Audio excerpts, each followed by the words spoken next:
Olá, eu sou Cristiane e estaremos juntos em Psicologia Espírita com Joana de Ângeles.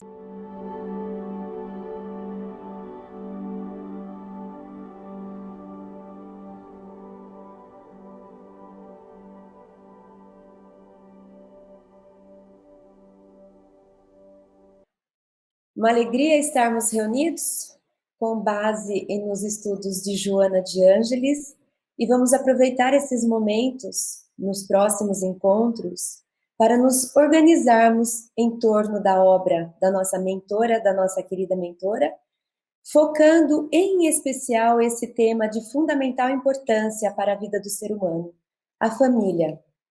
Joana de Ângeles nos convida a esse olhar mais profundo, cauteloso e comprometido com essa que é a primeira célula que vai construir o mundo como ele é.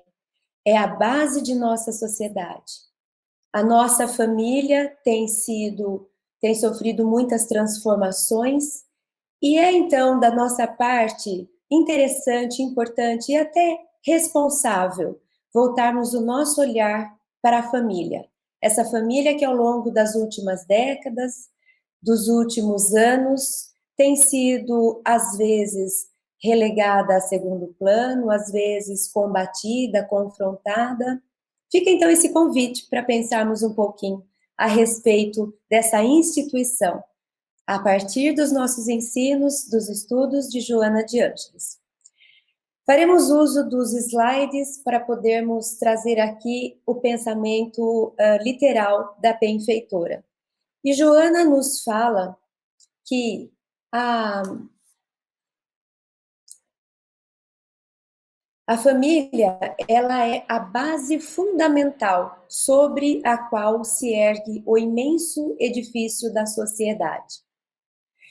A família, ela tem sido a base da sociedade desde que o homem e a mulher estão na Terra.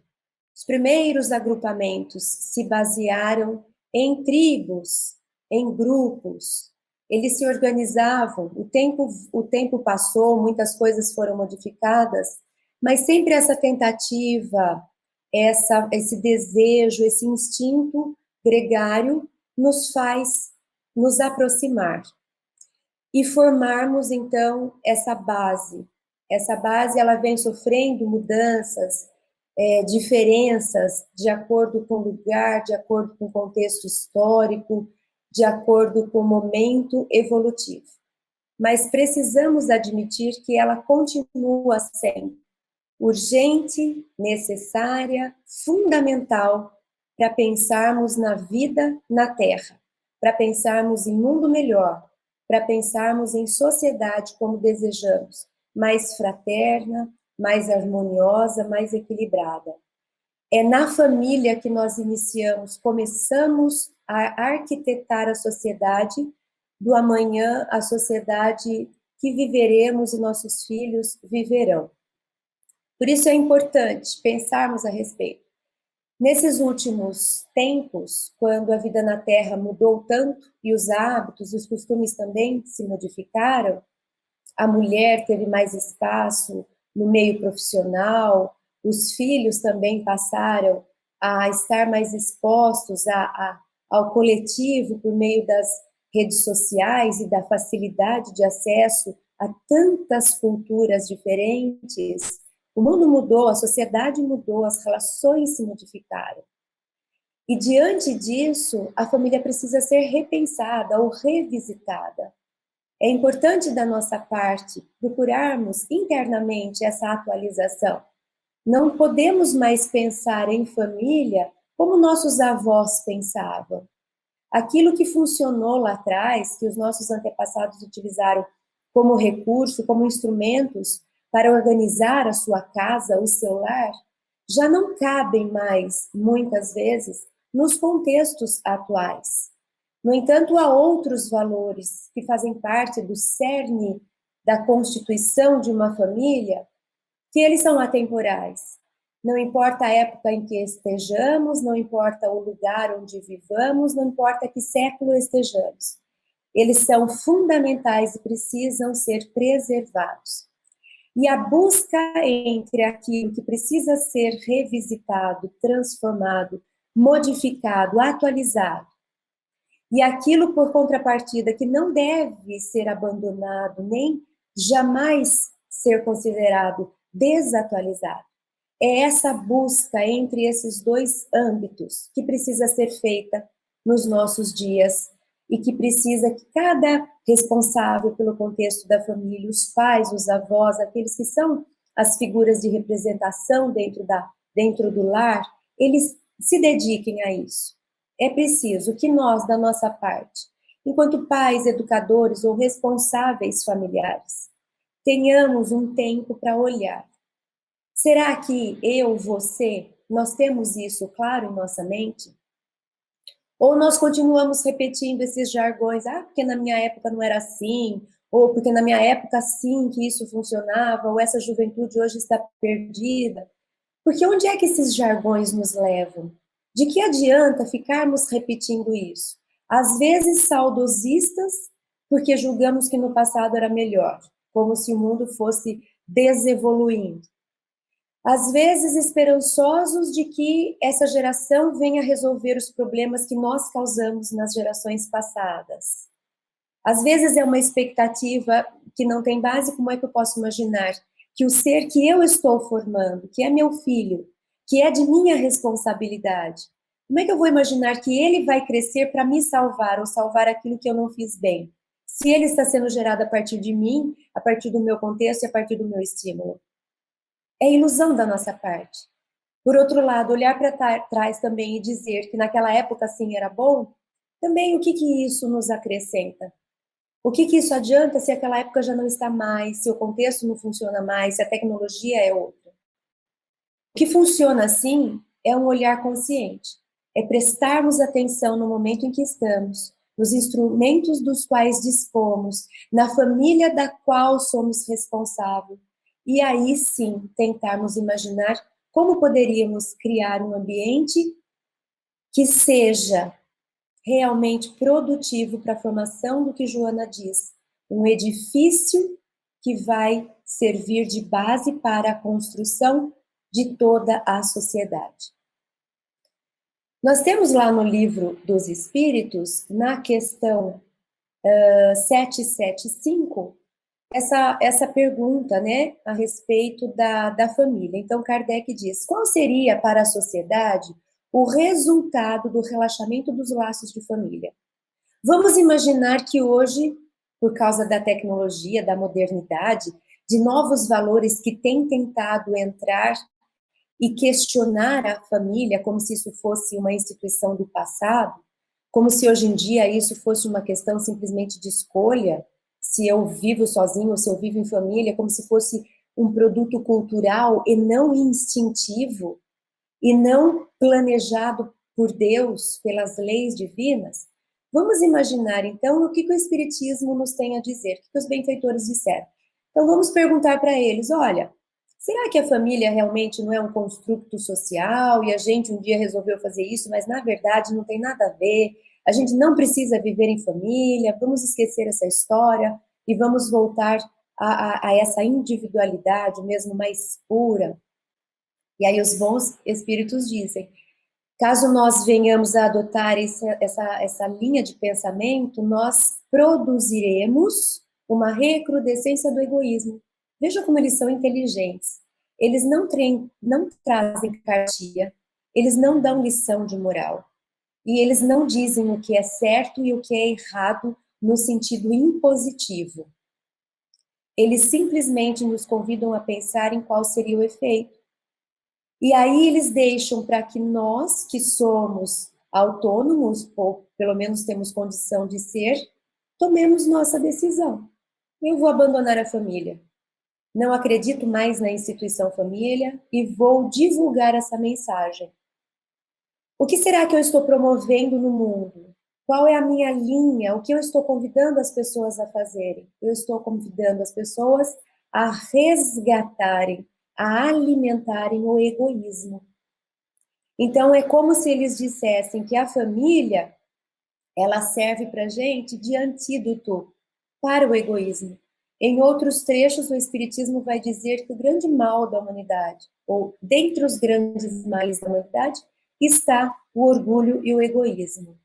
Então, se aquilo que faz mal para a humanidade, na nossa doutrina espírita, é explicado que é algo em torno do egoísmo e do orgulho, e uma das grandes formas de aumentarmos o egoísmo é dissolvendo o valor da família, não fica difícil de constatarmos pela simples lógica o quanto a família é importante, o quanto o investimento na família, a compreensão do que seja família, o entendimento de como se constrói uma família, pode ajudar a desenvolver o mundo como nós desejamos.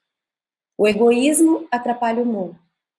A família atrapalha o egoísmo. Então, a família colabora com o mundo. A família é um dos grandes instrumentos para a melhoria do mundo, justamente porque ela abafa, ela dissolve o egoísmo. Como é que a família faz isso? A família faz isso porque quando nós convivemos em várias pessoas, automaticamente nós somos obrigados, ou convidados, melhor dizendo, às trocas. Nós convivemos, não sou só eu, o mundo não gira ao meu redor. Eu tenho outras pessoas e eu preciso incluí-las na nossa relação. Então, na família, nós vamos, em alguns momentos, sermos servidos, principalmente quando somos muito crianças. Em outros momentos, vamos aprender a servir, quando somos, por exemplo, pais ou adultos responsáveis por outros menores. Então, a gente lembra de São Francisco, é dando que se recebe. São Francisco nos ensina o quanto é importante esse movimento do amar e do amar-se, do amar e do ser amado. São Francisco nos convida a fazer essa troca saudável. Então, na família, tem horas que eu estou acordada durante uma noite cuidando de outro ser humano, e tem horas que eu sou o ser humano que está sendo cuidado por alguém que abriu mão de uma noite de sono para me proteger. Essa troca, ela vai sendo treinada, ela vai sendo desenvolvida, para que futuramente a gente consiga fazer isso em círculos um pouco maiores. Primeiro no nosso entorno, depois na nossa comunidade, e daqui a pouco como esses grandes benfeitores da humanidade, que olham para o mundo como sua família. Era Jesus quando disse: quem é minha mãe, quem são meus irmãos, senão todos aqueles que fazem a vontade do meu Pai. Então, essa irmandade que se chama humanidade é a que vai ser, em última forma, beneficiada pelo treino que nós fazemos dentro da nossa família. Mas então vamos pensar, tudo isso foi uma introdução até para essa série que vamos desenvolver a respeito da família, apenas para estarmos alinhados, para estarmos na mesma página, para compreendermos família segundo Joana de Ângeles e segundo o Espiritismo. Então, estamos aqui nesse momento com essa compreensão. A família é a base da sociedade. Um dos principais fundamentos da família é trabalhar a alteridade, o outro, a inclusão desse outro. E ao incluir um outro, eu aprendo a trocar, a dar e receber, a servir e a ser servido. Então eu combato o egoísmo, o mundo não gira só ao meu redor, porque eu vivo num lugar em que eu preciso pertencer, eu preciso me submeter a essas regras de bom convívio. Então, eu estou colaborando para que o mundo seja menos egoísta. E aí, então, a gente pensando a respeito do contexto família, nós podemos observar de acordo com esse esquema que eu produzi. Uma das formas de entendermos a família é através dos papéis que ela compreende. Então, vamos lá. Nós temos, por exemplo, em nossa casa, vários tipos de papéis acontecendo. Depende da estrutura familiar de cada um de nós. Tem gente que mora com os avós, tem gente que mora só com a mãe, tem gente que mora apenas entre irmãos, porque os pais já não estão aqui. Todas são famílias, todas podem ser olhadas, observadas por esse ponto de vista que eu apresento agora. Vamos imaginar, então, os possíveis papéis. O papel de casa, o papel dentro do lar, o papel desse contexto familiar. São muitos. O papel de mãe, o papel de pai, o papel de esposo, o papel de esposa, o papel de avó, o papel de tio, o papel de irmão, de filho, o papel de irmã. São todos papéis.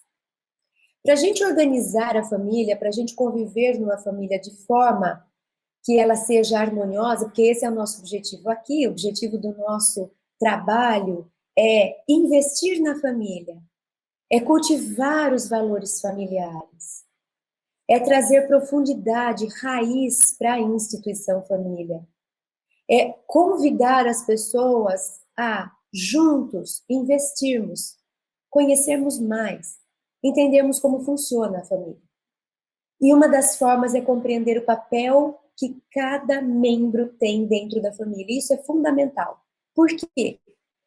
Porque quando os papéis estão trocados, quando existe aí uma discordância do papel e como ele está sendo representado, isso gera ruído, isso gera perturbação no contexto. Vou dar um exemplo simples da gente entender e a gente vai perceber que isso acontece muito nas nossas vidas. Por exemplo, eu sou mãe, eu tenho o papel de mãe, mas eu também sou esposa. Eu tenho um marido que mora comigo no meu lar, junto com meus filhos. Então, percebe, eu tenho, por enquanto, dois papéis. O de mãe dos meus filhos e o de esposa do meu marido. Eu preciso ter muito bem definido quais são esses papéis. O que cabe a cada papel. Eu preciso entender que são separados. E que muitas vezes aquilo que esse papel executa jamais vai poder ser também executado nesse outro papel. Então vamos imaginar que eu sou mãe e esposa. E como mãe, eu vou estabelecer uma regra para os meus filhos. Então eu posso, diante da regra como autoridade dos meus filhos, colocar limites.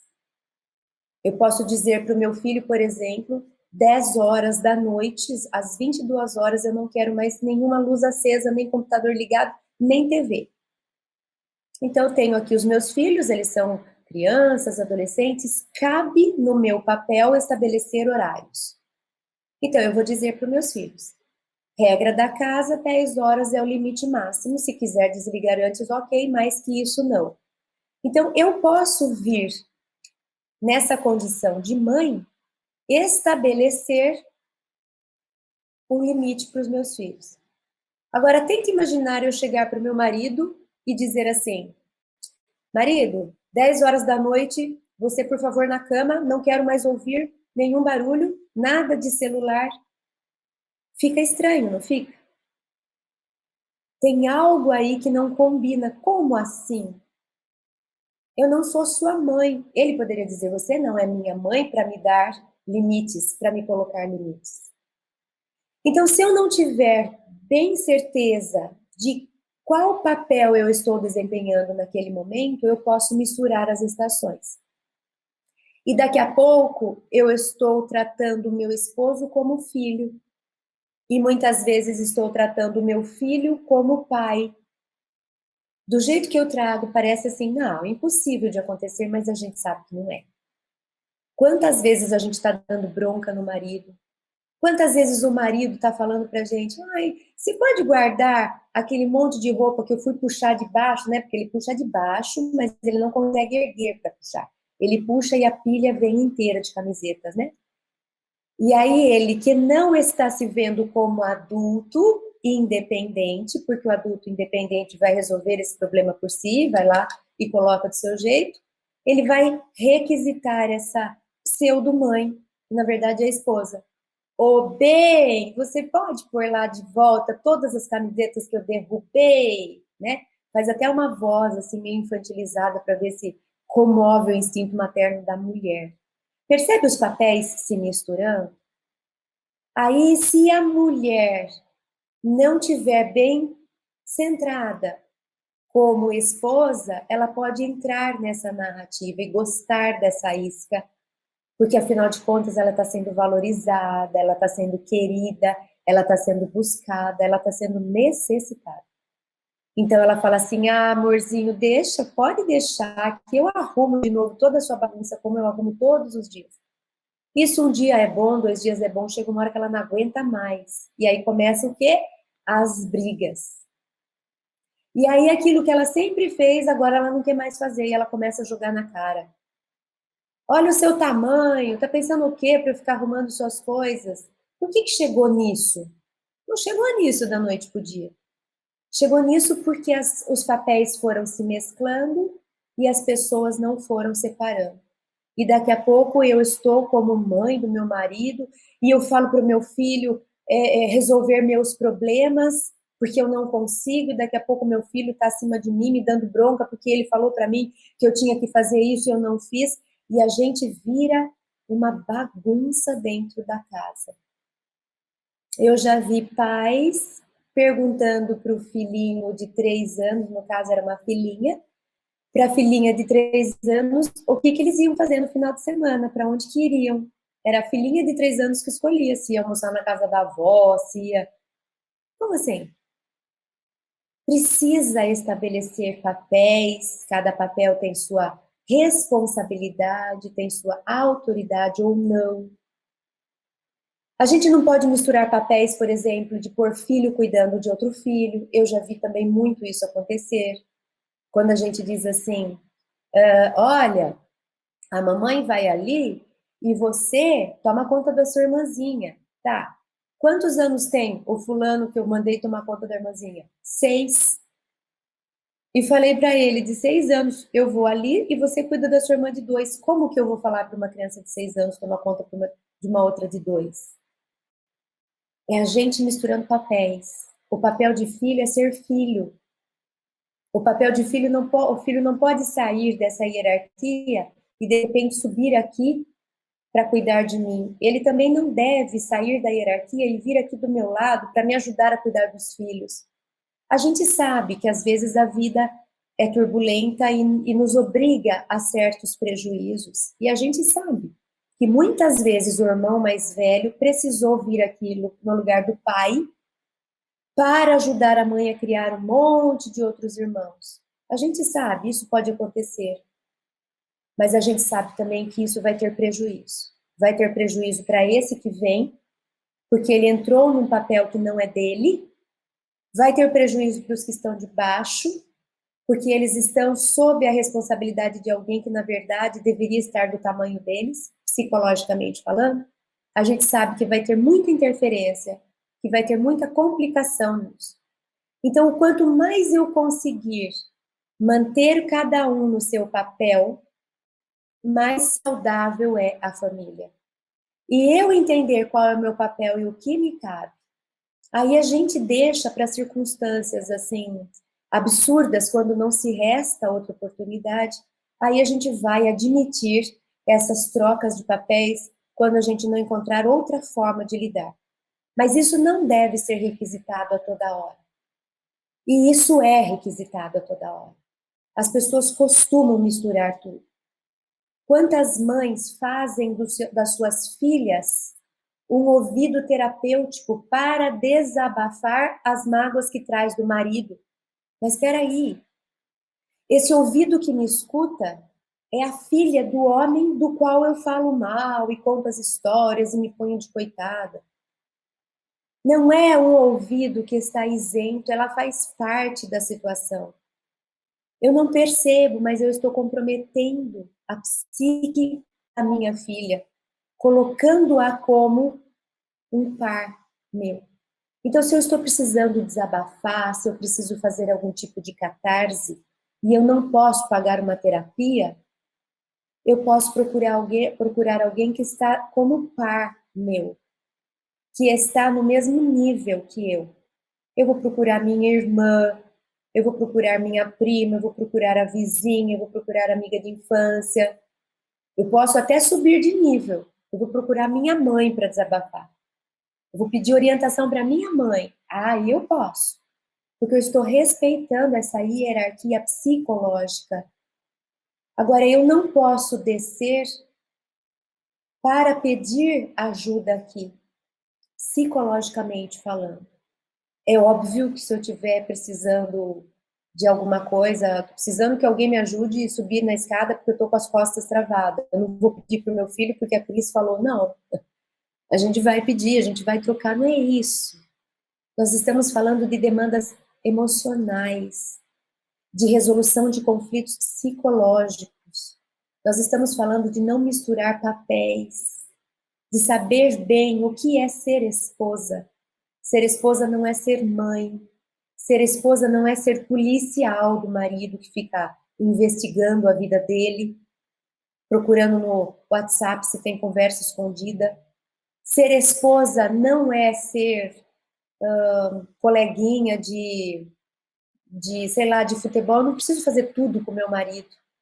Meu marido pode continuar tendo o momento dele com os amigos dele. O meu marido pode ter a privacidade dele de fazer do celular dele o que ele quiser.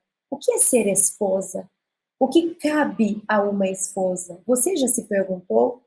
Se a gente falasse, tá bom, pega aí um bloco de notas e escreva 10 características do que é ser esposa, 20 características, isso sairia rápido? Eu tenho isso muito consciente. No instante eu sei definir o que é o papel de uma esposa? E se eu fizesse uma pergunta, o que não cabe a uma esposa fazer e que a gente costuma fazer, você tem consciência disso? Então, nesse primeiro encontro, eu entendo que é fundamental a gente começar a entender qual é o fundamento, qual é o organograma da minha família.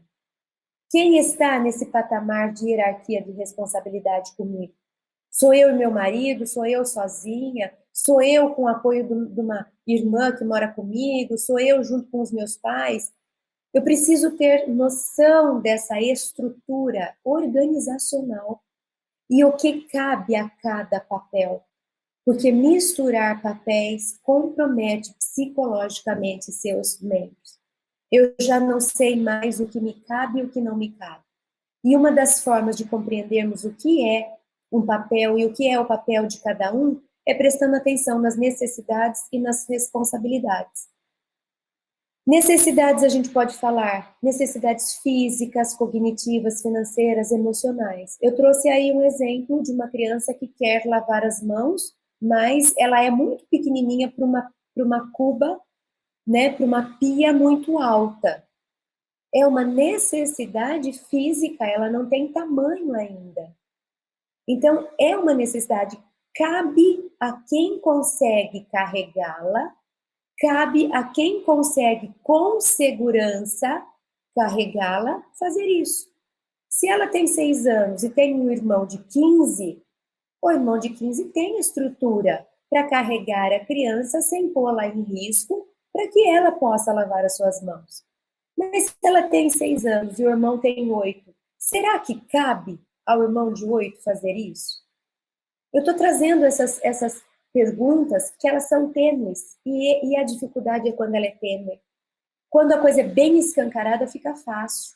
Mas o problema é que não é nas coisas bem escancaradas que nós nos equivocamos. É nessas sutilidades da gente pedir um dia uma coisa, pedir outro dia outra, daqui a pouco o irmão de 8 anos tem mais responsabilidade com a irmã de 5 do que eu, que sou mãe. Porque uma hora eu peço para ajudar na tarefa, outra hora eu peço para pegar a roupa que tem que pôr para lavar, outra hora eu peço para ajudar a tomar banho, outra hora eu peço, porque afinal de contas eu tenho uma casa inteira para limpar. Se eu tenho uma casa inteira para limpar, eu que vou procurar ajuda se eu não estiver dando conta. E que ajuda é essa? Dos meus pares. Mas e aí, eu não posso pedir nada para os filhos? Pode. Aquilo que ele é capaz de fazer. E essa é a linha tênue que eu disse que é difícil da gente identificar. Eu falar para o meu filho de 8 anos, o seu quarto você mantém organizado, por favor, eu posso falar. Guarde os brinquedos, cuide da sua tarefa, arrume minimamente sua cama. Mas eu não posso falar para o meu filho de 8 anos, faça uma faxina começando a limpar os vidros. Ele não vai entender o que é isso, ele não sabe nem o que é isso, é risco. Então, é muito intrínseco, é muito sutil e é muito importante nós vigiarmos se estamos no papel certo e se estamos atribuindo o papel certo para os nossos filhos, Se na família cada um está no lugar que tem responsabilidade para estar, o filho pode ajudar a pagar uma conta? Pode. Quando? Quando ele for com idade suficiente para poder ser empregado e poder trabalhar. Mas e um filho, eu querer que o meu filho de 10 anos vai conseguir vender alguma coisa na rua para poder trazer dinheiro para casa? Ah, mas não vai ter outro jeito. É isso ou vamos morrer de fome? Então nós estamos naqueles casos trágicos que não deveriam ser assim, que não é o plano natural. O plano natural é que uma criança não precise trabalhar. Não quer dizer que a criança não possa colaborar com aquilo que ela é capaz de fazer. Então, eu acho que a gente deveria elencar quais são todos os papéis de cada um dos membros da nossa casa e a gente começar a imaginar quais são as responsabilidades e quais são as necessidades de cada um. É muito profundo para a gente sair fazendo qualquer coisa, pedindo qualquer coisa para qualquer um. Isso um pouco dura, 2 anos, 3 anos, depois de 10 anos dessa convivência, as coisas começam a não dar mais certo, começa a aparecer muita briga, a gente já não aguenta mais o marido, e deu uma confusão, e a gente já não sabe mais como resolver, e a gente separa e vai embora, e pronto, começa tudo de novo. Porque a gente não soube estruturar esses pilares, esses papéis, como a gente precisaria. A gente precisa ter mais compreensão do que cabe a cada um. Qual é a necessidade de uma criança de 10 anos? E o que ela pode carregar de responsabilidade?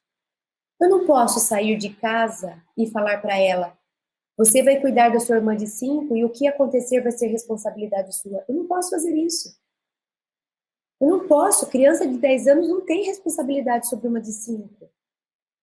Eu vou ter que arranjar outra forma. Eu vou ter que levar as duas comigo se eu não tiver que deixar no lugar. Eu não posso responsabilizar o meu marido por coisas que são minhas e às vezes até emocionais. Ah, eu não sou feliz porque o meu marido não me faz feliz. Não é a responsabilidade dele me fazer feliz. A responsabilidade de ser feliz é de cada um, porque tem a ver com o meu livre-arbítrio, porque se eu não quiser ser feliz, nem Cristo me faz ser feliz. E aí, diante de tantas provocações, será que a gente está super seguro e consciente de quais papéis nós temos? Do que cabe a cada um desses papéis? Qual é a minha necessidade nesse papel? Qual é a minha responsabilidade? Eu posso dizer, por exemplo, que o papel do meu esposo é se responsabilizar financeiramente. Conclusão. Para pagar contas, precisamos de dinheiro. O dinheiro é a responsabilidade dele conseguir.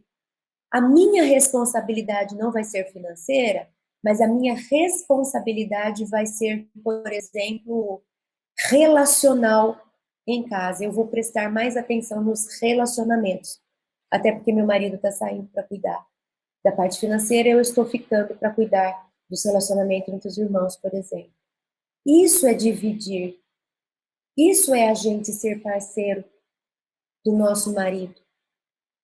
Quer dizer que aquilo que eu promover em casa, a gente gerou juntos, porque eu só pude ficar em casa cuidando das relações, da emoção dos nossos filhos, da educação dos nossos filhos, porque ele garantiu a minha necessidade financeira. E o meu marido só pôde sair despreocupado, sabendo que os filhos estavam sendo educados, porque eu garanti essa responsabilidade pelos relacionamentos em casa. E ele pôde sair com a cabeça tranquila. Isso é parceria. Eu acho muito triste quando eu escuto uma mulher que ficou em casa cuidando do lar e dos filhos dizer: o dinheiro que o meu esposo conquistou é dele. Isso significa você não entendeu nada de papéis. Você não entendeu que os papéis são feitos para, no coletivo, eles se organizarem.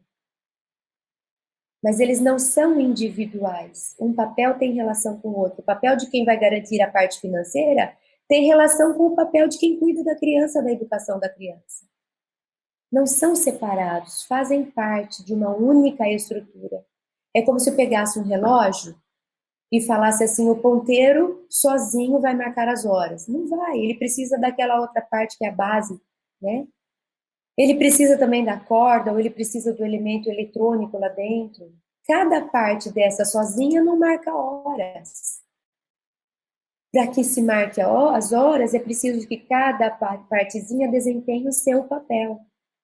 Então, Joana nos chama a atenção quando ela fala dessa responsabilidade que cada um de nós tem, que resulta do amadurecimento psicológico, que é adquirida pela vivência das experiências humanas, que harmoniza dever com necessidade. Qual é o meu dever? Qual é a minha necessidade? Qual é o dever do meu filho? Qual a necessidade do meu filho? Qual o dever do meu marido? Qual a necessidade do meu marido? Será que eu ando colocando o dever na mão do meu filho que não é dele? Será que eu ando deixando em haver necessidades do meu filho que eu deveria suprir? Eu estou consciente com relação aos papéis de cada um? As necessidades de cada um em cada momento da vida? A responsabilidade de cada um? Quem assim age responsavelmente torna-se pessoa ponte ao invés de assumir a postura de ser obstáculo. Olha que frase linda. Quando a gente consegue ficar cada um no seu papel, desempenhando bem sua responsabilidade, cuidando bem do seu dever, estando bem atento à necessidade do outro, nós seremos seres humanos ponte. Por quê? Porque criaremos linhas de comunicação, linhas de entrosamento, viveremos em harmonia. Enquanto que se eu ficar focada só na minha necessidade, no que eu quero, e esquecendo da necessidade do outro, do dever meu e do dever do outro, eu não fico, eu fico pessoa obstáculo. Eu sou aquela pessoa que só quer ser servida, que acha que é a melhor da família, tudo gira em torno dela, que só ela que tem direito, que ela é mais do que as outras. E aí gera briga, gera conflito, gera contenda. Por isso que é importante termos isso, necessidade e responsabilidade. Podemos pensar na pirâmide de Maslow, né? A hierarquização das necessidades. É uma outra forma de termos mais consciência a respeito das necessidades. Nós temos necessidades de várias instâncias, desde aquelas de base, que são necessidades fisiológicas, tenho fome, tenho sede, tenho sono, até aquelas de segurança, preciso de um lar, preciso de proteção, preciso de alguém que me ajude, que me oriente, dependendo do momento da minha vida. Tenho necessidades sociais, preciso me sentir amada, preciso conviver com outras pessoas, preciso ter amizades. Aquelas de estima, preciso gostar de mim, preciso sentir que as pessoas gostam de mim, preciso sentir que tenho valor, preciso sentir que sou valorizada. Até conseguirmos dar o último nível de realização, de necessidade, quando eu me sinto realizada. Eu me sinto realizada. Eu me sinto realizada porque eu não tenho fome, eu não tenho frio, eu não tenho sono, porque eu estou protegida, porque eu sou orientada, porque eu tenho relações sociais, eu tenho amigos, eu tenho famílias que me amam, família que me ama, porque eu me sinto amada, porque eu sei que eu sou amada, eu me amo também. Aí sim eu me realizo. A família deveria promover isso para cada membro, para cada papel. Esse é o objetivo. Porque daí, quando eu abro as portas do meu lar e digo, vai família, vai para a sociedade, qual homem, qual mulher, qual ser humano eu estou colocando na sociedade? Seres humanos que são realizados. Então, eles estão bem, eles se cuidam, eles cuidam dos outros, eles se valorizam, eles valorizam os outros. Eu estou formando uma sociedade como a gente sempre sonhou. Mas para eu abrir as portas da minha casa e dizer, vai, cada membro da minha família, vai ser feliz, se sentir realizado lá fora, eu preciso ter criado esse ambiente dentro. Como é que eu vou criar esse ambiente dentro se eu não sei o que me cabe, se eu não sei qual a minha responsabilidade, se eu não presto atenção nas minhas necessidades e nas necessidades dos outros? Então, a primeira providência que a gente precisa ter em casa é a gente ter bem definida essa questão do papel de cada um de nós. O que é ser pai? O que é ser mãe? Como que a gente pode conseguir identificar a necessidade de cada um? Será que eu não estou saindo do meu papel? Será que eu não estou sendo filha do meu marido? Será que eu não tenho, o meu filho não está sendo minha mãe, meu pai? Será que eu não estou misturando meu papel de esposa com o meu papel de mãe, com o meu papel de filho? O que é ser cada um desses papéis? É importante da nossa parte nós olharmos para isso, para não fazermos essa confusão. Então, Joana de Ângeles diz assim: a constelação familiar recorda o equilíbrio que vige no universo. Os astros menores giram atraídos pela força dos maiores. No caso específico das estrelas, planetas, satélites e asteroides. Olha que figura linda! Então, o que Joana está dizendo? O Sol é diferente da Terra, que é diferente da Lua, que é diferente de Saturno, que é diferente de um cometa, que é diferente de uma estrela menor. No entanto, é a sincronia entre todos que faz com que o sistema solar esteja harmonizado, equilibrado para gerar nossa vida, por exemplo. Como que estamos em casa? Também assim. Cada membro é um astro específico. Ah, qual astro do sistema solar é o melhor? É o mais importante? Ah, é o Sol. Se tirar o Sol, não tem vida. Tá. Mas e se tirar a Lua, que é bem menor e nem tem luz própria, nós também não conseguiríamos ter vida no nosso planeta Terra. E se não tivesse o planeta Terra, a gente não estaria aqui reencarnado. Então, a ideia é tomarmos consciência de que ainda que uns sejam maiores do que outros, mais velhos do que outros, família só funciona se o contexto total estiver bem alinhado. Família não é feita por um único membro sozinho, no sentido de que sou melhor do que os outros, vai todo mundo embora porque eu só quero viver sozinho. Família é esse conjunto, é essa confraternidade que existe, é esse grupamento de pessoas, de espíritos que se juntam. Pouco importa o papel de cada um no sentido de superioridade ou inferioridade. Não, não é por aí que nós vamos avaliar. Porque cada papel é importante para a harmonia do todo, para que a família como um todo seja feliz. A mesma coisa com o nosso corpo. Qual parte do meu corpo é menos importante? Ah, o meu dedinho, tá? Posso abrir mão dele? Não, não. É isso. A família é essa constelação. Cada um é importante do seu jeito. Cada um precisa estar no seu lugar para gerar harmonia. Vamos supor que o Sol fale assim: ah, vamos viver todo mundo grudadinho? Vai. Vamos juntar Sol grudado com Lua, grudado com Terra. Acabaria a vida na Terra, porque o Sol não pode sair do lugar dele. Então, olha que interessante, a constelação, ela dá espaço. A constelação, ela permite que cada um esteja longe o suficiente um do outro, mas ao mesmo tempo não tão longe a ponto da gente se perder de vista. É um longe suficiente para que cada um tenha seu espaço, para que cada um mereça o seu lugar. É o que a gente tem falado hoje sobre ser protagonista. A família precisa criar protagonistas. Cada um é importante.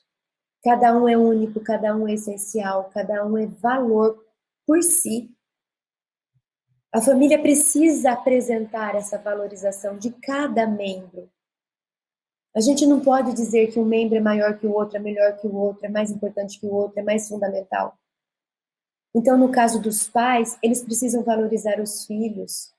Não importa se o filho mais velho, ele sabe mais do que o filho mais novo, não importa. Todos são importantes. É preciso respeitar o lugar e o valor e a luz de cada um. Eu não vou querer que a lua seja igual ao sol, ela precisa ser lua, o sol precisa ser sol. O meu filho mais velho precisa ser ele, o meu filho mais novo precisa ser ele. Um não tem que se comparar ao outro. Eu não tenho que dizer que só tem um jeito de ser e que o outro filho que não conseguiu ser, que pena, lamento. Não. Cada um de nós é especial do nosso jeito.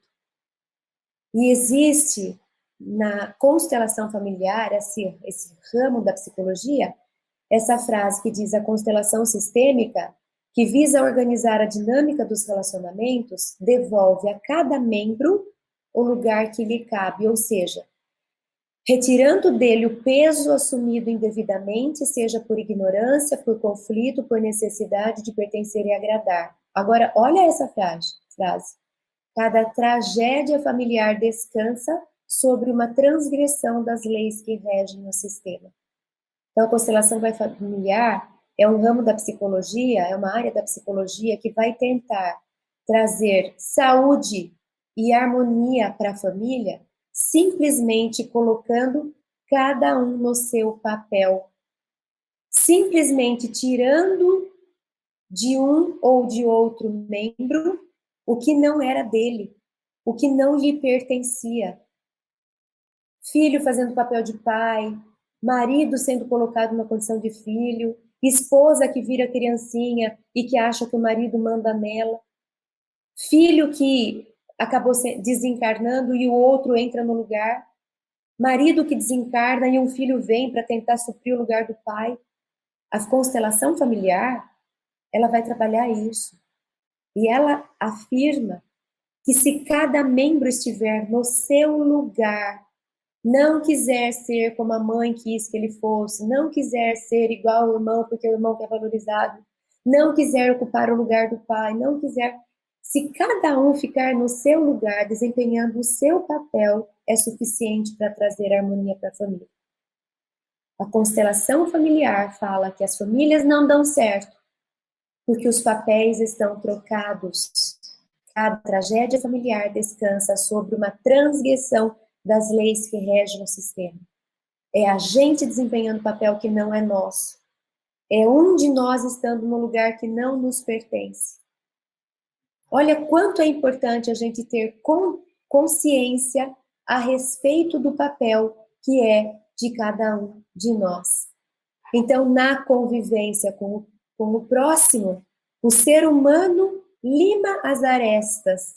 Olha que bonito. Nós estamos nos ajustando ao grupo, aprendendo que a sua perfeita sintonia com os demais resulta em produção e aperfeiçoamento moral para todos. O seu crescimento é conquista geral. O seu fracasso é desastre coletivo. Se pudéssemos perguntar o que eu mais posso fazer pela minha família, é isso, é compreender o meu lugar, é valorizar o lugar do outro, é não atrapalhar, confundir, misturar papéis, é valorizar o indivíduo como ele é construir um coletivo por meio da valorização das partes e não da submissão de todos porque um se acha melhor, maior do que os outros. É pensar enquanto coletividade. É o primeiro exercício que a gente faz para depois viver numa coletividade maior, que se chama comunidade, que se chama sociedade, que se chama humanidade. É primeiro aprender a respeitar qual o meu papel, qual a minha responsabilidade, quais são as minhas reais necessidades. A mesma coisa com cada membro da minha família. Qual é o seu papel? Qual é a sua necessidade? Qual a sua responsabilidade? Para que eu respeite a mim e eu respeite cada membro da minha família. Pronto, eu aprendi a viver a diversidade de pessoas. Agora eu vou para a sociedade e vou ter esse olhar que respeita o indivíduo, que tem consciência do seu papel que não quer pegar papel do outro, que tem noção da sua responsabilidade. Agora eu estou mais preparado, eu tenho mais prontidão para viver em sociedade. Eu não me misturo com os outros, eu não faço o que não me cabe fazer, eu não interfiro em lugares que não me dizem respeito, eu não deixo para os outros o que era da minha responsabilidade, eu não quero que alguém venha para o meu lugar para cuidar daquilo que eu não estou cuidando, não. Cada um no seu lugar, com o seu papel e com aquilo que lhe cabe. Se simplesmente a gente se propor a fazer esse olhar para a nossa família, resgatando a importância dos papéis, fazendo inclusive um acordo coletivo, a gente pode inclusive fazer isso. E de repente fica esse convite para hoje, para que cada um se reúna com a sua família e façam um diálogo, uma conversa a respeito dos papéis de cada um. Como você vê meu filho? Como você vê o meu papel de mãe? O que você acha que cabe à mãe fazer? E o papel de filho? O que cabe ao filho fazer? O que não é papel do filho? O que não é papel de uma mãe? O que é papel de esposo? O que é papel de avô, de avó? Que não é mãe. E a gente promover uma conversa para alinhar as nossas compreensões a respeito disso tudo. Para trazer novamente ordem para esse sistema. Colocar no lugar o que é de cada um. Isso já seria suficiente para evitar muitos conflitos no ambiente familiar. Finalizamos aqui com essa reflexão a respeito da constituição familiar, da organização, da estrutura do cerne da família. Convidando que cada um de nós faça essa autoanálise, vá para esse momento de introspecção e procure, dentro do seu contexto familiar, responder essas perguntas. Eu tenho consciência dos papéis que estão na nossa família, na minha família? Quem representa esses papéis? Quais as responsabilidades de cada um? Qual a necessidade que cada papel traz? Isso seria suficiente para que a gente já promovesse transformações em benefício da harmonia em nossos lares. Vamos pensando sobre isso e eu aguardo vocês para o nosso próximo encontro. Até mais!